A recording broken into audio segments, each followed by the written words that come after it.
Step 1. Open the box and take out the product.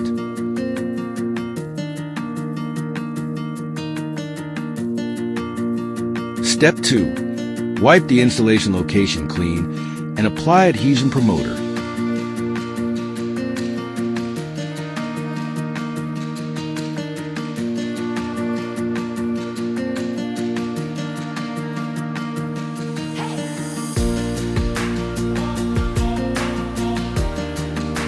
Step 3. Tear off the adhesive strip on the back of the rear bumper step pad.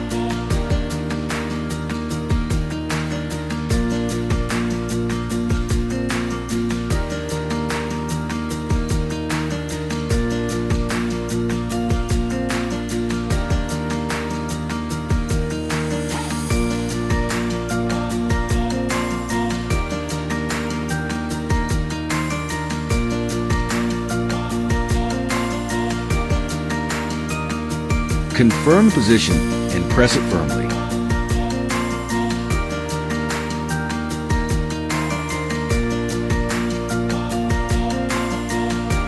Attention! Do not drive the vehicle within 24 hours after installation. The installation location do not touch water within 72 hours after installation.